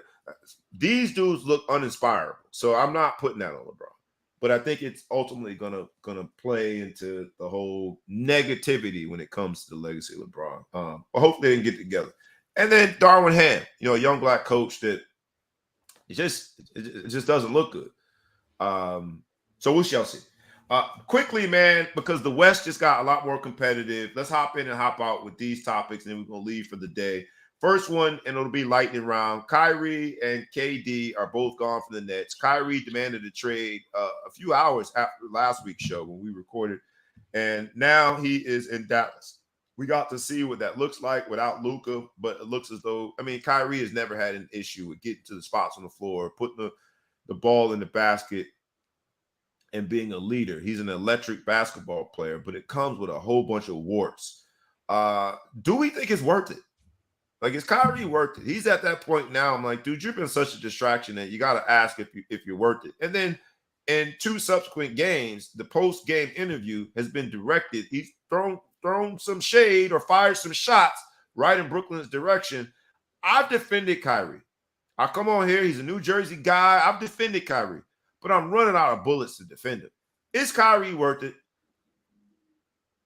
No. He has destroyed the short-term functionality of 3 franchises in the NBA. Like, destroyed the idea, and at the same time, granted, he is one of the most talented basketball players in the history of the NBA. He is super talented. He's obviously at the top level right now in terms of the landscape, but there's so much talent in the league that I don't know why a team would take on that risk and also he doesn't have a guaranteed contract, so he could make a mess this for the next 3 months and then leave your team, and now you have no value, but you just gave up 2 quality players, Dinwiddie and who was the other player? Finney Smith. Finney Smith. So you gave up 2 solid role players and draft picks. And so at the end of the spring, depending on what happens, maybe you win a championship if everything goes well, maybe you don't. But the risk I don't see why you wouldn't learn your lesson from other people's mistakes. And it's not that it's been the same mistake. It's leveled up every single time. Every single time there's been more controversy, more issues. And it's very clear that in a situation where one of your I just can't even wrap my head around being in a business situation with one of your closest friends and still making such a mess that they also have to deal with the byproduct of your business decisions that are clearly outside of the bounds. You could have just played out the season. You could have just if you wanted the long-term extension, play out the season. Figure out, go be a free agent next year. But now you're somewhere else. You've already destroyed another franchise. You're talking bad about them on the way out. It's hard for me to. I wouldn't do it. I wouldn't make that bet. I don't care what the potential outcome could be. The risk is too great. And why even deal with the headache? I don't want to talk about anything other than basketball. Why? It's Kaepernick got kicked out the league, but Kyrie Irving just continues to get handed over. I think he's got 9 lives. But Mark Cuban, from a business standpoint, is very calculated. and what he invests in and how he invests, but he's also willing to take a risk. And we'll see from a basketball standpoint if this risk is worth it. Short answer for you, Big Flow Show. What do you think? Is Kyrie worth it? Because at the end of the day, when you watch the game and you see him, like his debut was Wednesday, I'm looking at like, yo, this dude is like that. But it also has to work with unstoppable. another ball dominant guard, essentially. So we'll see if that even works.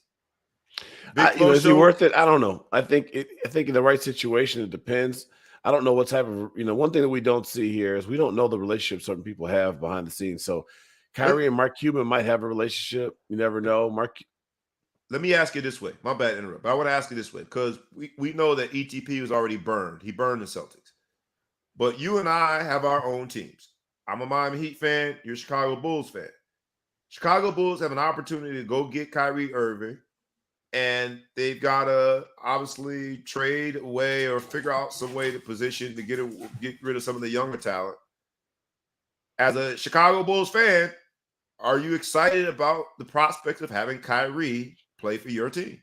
It's an interesting question because the Chicago Bulls are not in the mode right now where they're like at the edge. And I think that sometimes you take that risk when you have a young Luka, where if it doesn't work out, it's not like he's going to ruin Luka. You get rid of him and then you try something else next year. But when you're in this competitive West, and Luka has been very competitive the last few years, but just can't get over the edge, it's tempting to see if you can bring in a guy that has championship experience, playoff experience, and see if you could just get him in here and win some. I can see the temptation. I don't think it's going to destroy the program. I think that they'll just get him out of here at the end of the season if things don't work. For the Bulls, I would have a hard time with it because the Bulls need a lot to get back to where they were, and Kyrie's not the guy. Kyrie's not a guy who I'm building around. He's the kind of guy who if you could get him in as a hired gun and come in there and kind of take a little pressure off Luka, help make some big shots and help just add that extra dynamic. I can see why they were tempted to do it, and I can't poo-poo them for doing it because, yeah, they gave up a couple of role players, but they can go get those guys back anywhere. I mean, those guys are available. I probably would have done it if I was Dallas in that situation. And the reason I asked you that way because I started thinking of it as a Miami Heat fan, and if the conversation was different in the sense that now Pat Riley, Eric Spoelstra are going to bat, they're bumping for Kyrie, and Kyrie's going to come and get Miami Heat back to where we belong. I'll be honest, man. I kind of got to put my personal feelings aside because he makes the team better. He's an offensive juggernaut. It's crazy how at this point in his career, he's a veteran. He's still so immature. Yeah, crazy. It's not even a personal feeling. Like you mentioned Boston. If this was on the heels of Boston and Brooklyn didn't happen, I'd say, let's see what happens. But based on the third strike and is the way the Heat got turned up in Brooklyn and how he destroyed that. And that was his choice to go there. Like, talk about LeBron making decisions. Like, Kyrie and KD essentially decided we're going to go and we're going to build a dynasty in Brooklyn. And this was the end game. Granted, I also don't know the behind the scenes of what's going on in Brooklyn. They've been a dysfunctional organization for a very long time before Kyrie and KD, but it doesn't look like that was the only factor. So it's not even personal feelings. It's more of just like, I wouldn't give him a guaranteed contract, but then why would I give up so many assets to not have a guaranteed, commitment from one of my players that can leave in 3 months? Because then, who knows? But we'll see. I mean, I just don't like the example it sets. Also, we talked about last week, weeks past, of like the example that it sets for, kids and all of that. Like young athletes. Absolutely. You specifically threw LeBron under the bus for being passionate and being upset about a blatant foul call. But like Kyrie Irving can do all, and I'm not even talking about the way things are being perceived, but just the way that he just doesn't have the commitment that he's presenting, like taking time off and being like contentious with the press and all of the different things, regardless of like values and positions, but just the approach to it. And the irony of it is, like, clearly he's focused on the game, because it's not like he comes back and he's like rusty or anything. He's a stud. No, as soon as he steps on the court, he's a stud. So clearly he has the work ethic. But just in terms of how you operate, how you handle yourself in a business capacity, like I don't like that that's the precedent. I don't like that example is set where it's basically like you can do what you are empowered to the point where talent over truth, everything else is out the window. You get exceptions made for you and you'll get a pass just because you're talented. Like that's the example. If we're talking about examples to kids, like that's what I don't like about this. Very fair. In this episode of Changing of the Guard, I do recognize in those first 2 days of conversation as it pertains to the trade deadline, it was all about Kyrie and then KD. KD overnight while we were all sleeping gets traded to the Phoenix Suns. And fans of all teams, not just the Brooklyn Nets, but all teams, we sort of take this position that we're offended when someone demands a trade. Like you're ungrateful. And then we see on Thursday just how quickly the organizations move people.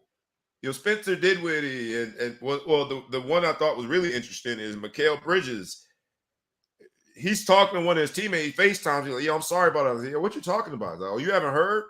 He had to go to Twitter to find out that he had been traded. And when you think about this changing of the guard, while as a fan, I get upset when I hear, a player demanding a trade from my team. The changing of the guard, I think, with all the money and all the guarantees and all of we don't call it tampering, but the players are talking to one another. That's been going on for a while. They have consolidated. A lot of them have the same representation. I think there's a change in the guard in terms of the leverage and the power that the players have, especially those who are in that very unique upper echelon of players that no matter who they play with, they change the dynamic of the team. And I'm not certain that that's a bad thing. Leverage in the players' hands could be a good thing. As a fan, it can be frustrating, but it was just amazing to hear all of the insults and comments that were thrown out, especially on the heels of Kyrie. He's selfish, he's this, he's that. And then KD, these dudes just don't know how to stay committed and build a team. And then you see Thursday, franchise after franchise, they moving these players like they moving hotcakes, baby. With no Could you imagine regard. being a Brooklyn fan last Thursday thinking, I wonder who we're going to get before the deadline. I think we could do this. We could get this together. And now you're like, who wants to buy my tickets? Like they posted a ticket marketing piece with Joe Harris and, drum roll please, your boy Big Ben. They had Big Ben on there, man. Big Ben was looking like a retired Al B. Sure, looking over his left shoulder, just looking super R&B-ish. They say they traded him to the Las Vegas Aces? To a WNBA team. That was the funniest me. What happens with him, right? Like, it's just. Has he played? Has he been playing? He's been playing. He played last night. Is he good? Playing with a lot more confidence, it looks like. He? I mean, it was almost impossible. Now the team's on his shoulders again. He's gonna fold up like a. Yeah. Other trade deadline bonanzas. It was really crazy. The West got very, very, very, very competitive, and Ja Morant sort of started in response to him going to the East, like, nah, I'm good in the West. And now the West just got really difficult to win. You have the Phoenix juggernaut, you got the Dallas juggernaut, you got the all of the teams that were already ascending in the West. And oh, by the way, the Clippers are playing some damn good basketball right now. So we'll see what happens in the West. The Ja Morant statement, though, also brought me back to the Ja Morant story. His homeboys, his posse, in protecting their guy. It's been rumored by some of the people in the Pacers organization that there was a sort of a red beam that they said was on a gun coming from a car driven by Ja Morant's people. Shay Sharp basically was like, yo, that's just not you. Uncle Shannon said it. There's been an 8 Mile parody that has been made about Ja Morant. I'm like, man, you came from private school. You had 2 parents. I hope that Ja Morant, because he is one of the future stars of this league, gets the right people around him. And in this episode of Changing of the Guard, if you're going to be the guy, if you're going to be the face of the NBA, it comes with some responsibilities. And I hope that cooler heads prevail, and he understands that people that are around you and surround themselves around you don't necessarily have your best interests at heart. And make sure you got the best people around you. That's fair to say that, right? All allegations, but the type of allegations that you don't even want mentioned when it comes to who you are as a person, as a player, as a member of society. So I'll leave it there. We went basically the whole show and didn't even speak about the Super Bowl. There's a game that's going to be played on Sunday that goes by the moniker of the Super Bowl. It's considered one of the most competitive Super Bowls, pound for pound, that we've had in recent history. And yet we're an hour and a half into the show. It's the first time we mentioned those words, Super Bowl. Changing of the guard with the new calendar, with the new schedule, and with the proliferation of the NBA internationally, there might be a change in the guard. Yes, the NFL is as American pie when it comes to a sport, but this globalization of how we do things, whether it be through social media, just how we transact, how we do business. Are we seeing a change in the guard? During Super Bowl week, you've heard very few stories about the Super Bowl. Michael Irvin is accused of doing something and it got pulled from all Super Bowl coverage. That story is buried on the back of the back of the back of back pages. All of the injuries and even the line itself, right before the show, I was like, what's the line on it? It just seems as though the Super Bowl has become an afterthought even during Super Bowl week, right? The Hall of Fame inductees were announced. The NFL superlatives were announced. And there's been some mention of it, but this has been with the NBA trade deadline, with the moves that have been made. This has been an NBA week of news and sports despite its Super Bowl week. So there might be a change in the guard when it comes to the hierarchy in sport in this country. Just seems ironic, right? Having said that, who we got? NFL, what are we going with? Who you guys picking? At least have something on record of who you're picking. I'll start with you on this one, Big Flow Show, since you accused me of never starting with you. Who you got on this one? Who winning? No outcome would surprise me, but I'm going to go with the Chiefs. I think my homeboy has been there before. He knows what he's doing. I trust that he's going to be, if he could play, finish the other game, I think his ankle's going to be fine. Unless something happens early to tweak it, I think he'll be there. I do think it's going to come down to the last minute, close game, but I'm going with my homeboy. Who you going with, ETP? Eagles, Chiefs, and what is being called one of the most competitive on paper Super Bowls in recent history. Who you going with? Both teams are 15-3. They show the number of points that they scored. They both are very quarterback centric. They've got the very competitive and comparable teams. Who are you going with? So I think it's going to be competitive. I think the outcome will be decided by quarterback pressure. The Philadelphia Eagles have, as somebody said a stat, I think they have 5 less sacks than the Chicago Bears of 1985, which is arguably one of the best defenses in the history of the NFL. That and that Ray Lewis, that first Ray Lewis Ravens team, yeah, and I mean, we could have that conversation. That's why I said arguably, but I don't want to argue about that. But so based on that, and based on even if Mahomes has time to, a high ankle sprain is no joke. I think that it's going to slow him down just enough. I mean, with that pressure, so I'm going to go with the Eagles. It's going to be close, but I think Philly's going to pull it off just because they put too much pressure, and Mahomes is, if he's fine now. I mean, they knocked 3-4 quarterbacks out throughout the playoffs. So yeah. I'm gonna go with Philly because I don't think Chad Henne can win a Super Bowl. Fair. I think I gotta go with you. I hope that Mahomes is able to play all 4 quarters, and I'm still gonna go with Philly. And my reasoning is they say defense wins championships. I'm going with that. Defense is gonna win the championships. And also, this Jalen Hurts story is just perfect for a documentary. I feel like there's somebody writing it up right this second, and as though he needed more fuel to the fire, the NFL superlatives last night had probably, to me, the biggest snub was Jalen Hurts. Didn't get anything with the year that he had. So we shall see. I think I'm going to go with Eagles. Defense wins championship. Should be a good game. The other thing that the NFL is dealing with during this exact same week that we'll come back to, NFL versus CTE. Right? Boston University did a study, and of the brains that it analyzed, 92% of those brains, ex-NFL players, they found had traumatic damage, CTE-related damage, 92%. Now, we can go into how to, the sort of how did they pick those particular people to study, and you had to volunteer. Were there some signs? But during the same week that we are in Arizona, ready for the big game, you've got this study that comes out, and the changing of the guard that I talked about in terms of the NBA taking up all the press this week.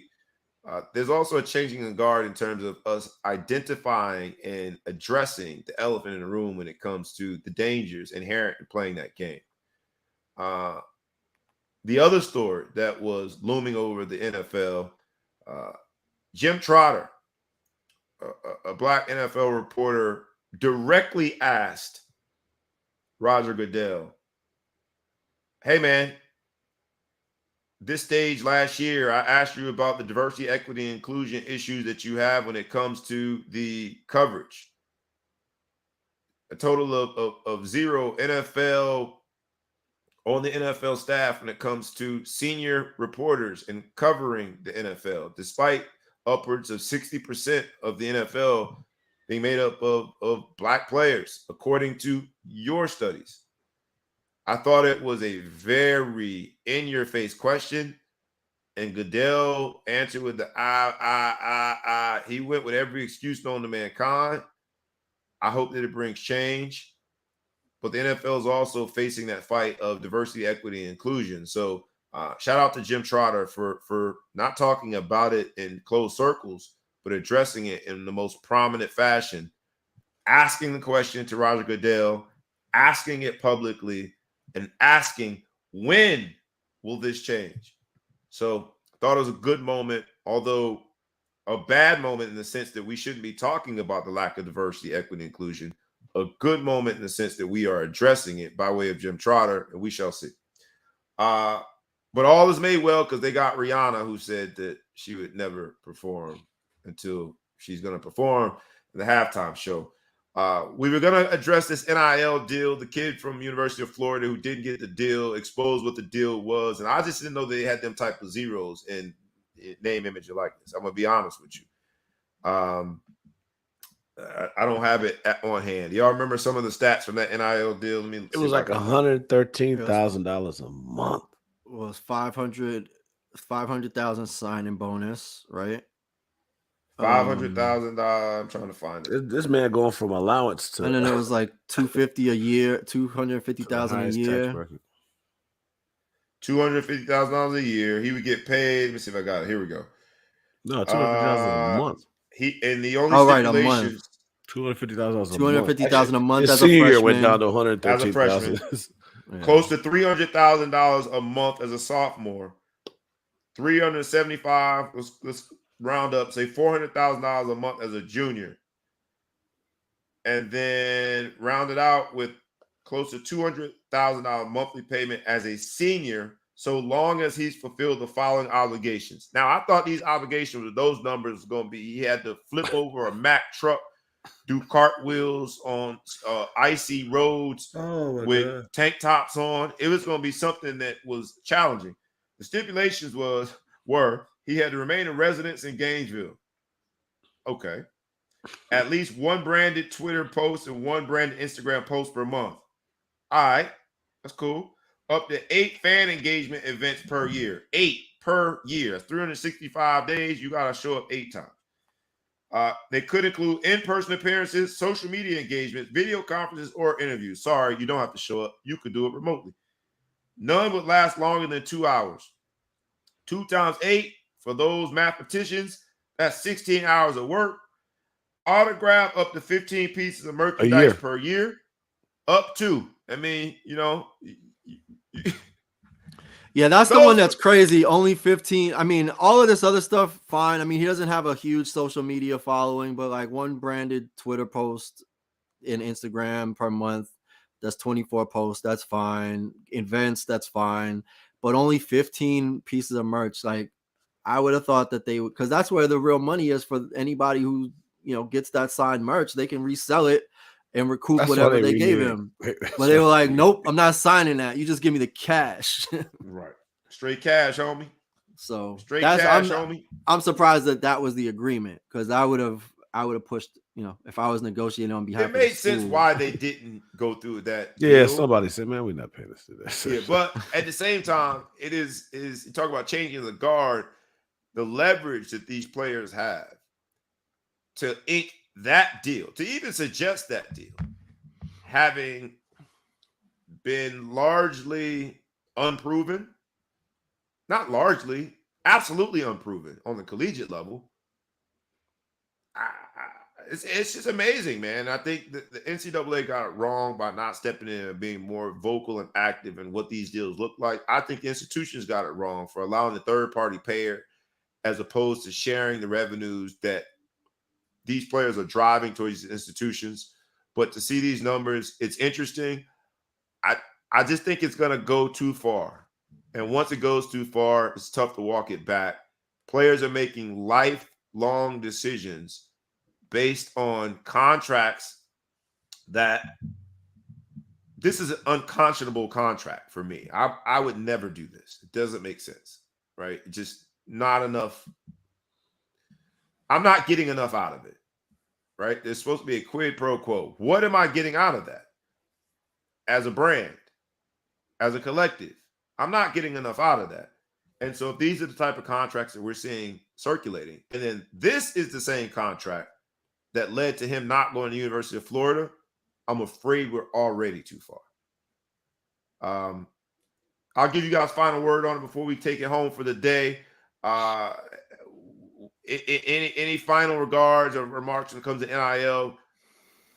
I mean, I guess I'll just say this. If you guys had that kind of money left over since he didn't take it, my son's happy where he's at. But if you call me, just call me. That's all I gotta say. I'll have his people call your people, which is me.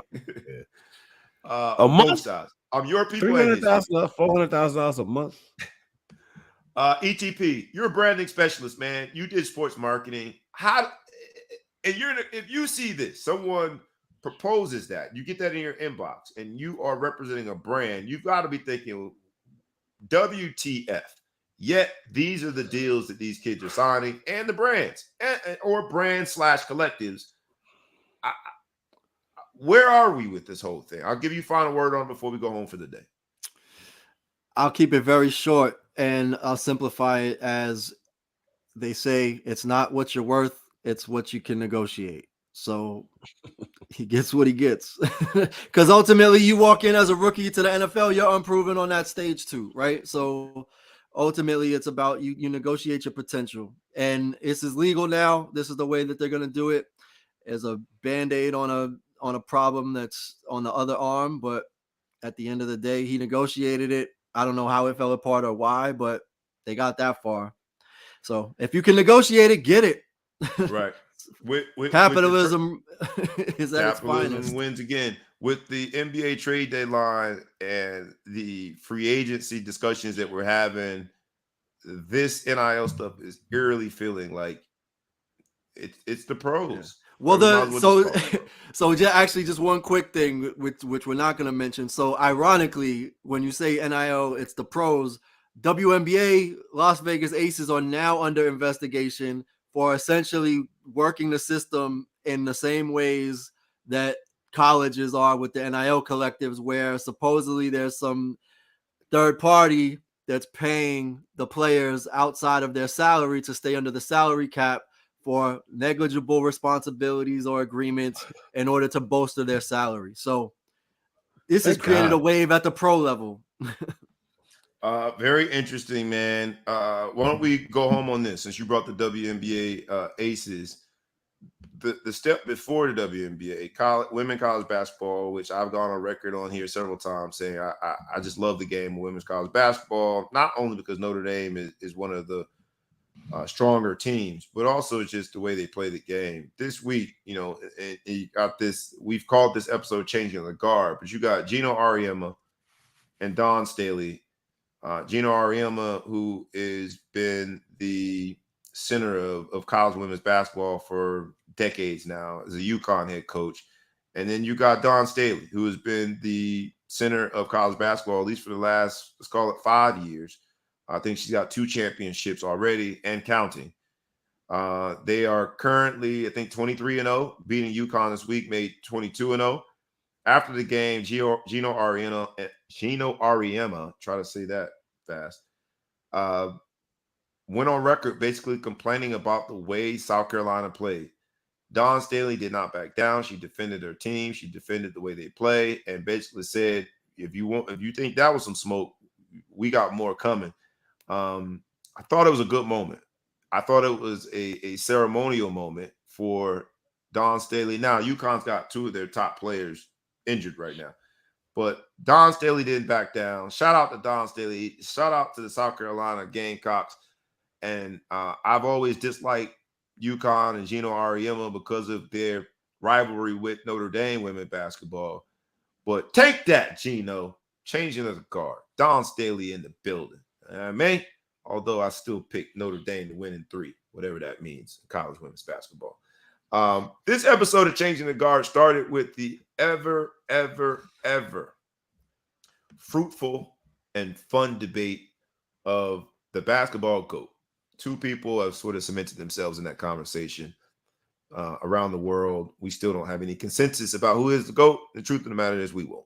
Just like we argued today here on the Ball Hog Sports Talk. Oops, not argued. We debated here on the Ball Hog Sports Talk. The debates will continue. The truth of the matter is we are fortunate. We are blessed to be witnessing greatness.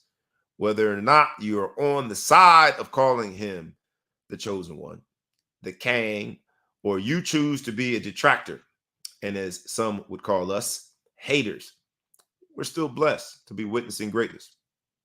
Shout out to him and his family for doing the unthinkable and being atop of the all-time leader list in terms of cumulative points scored in the NBA.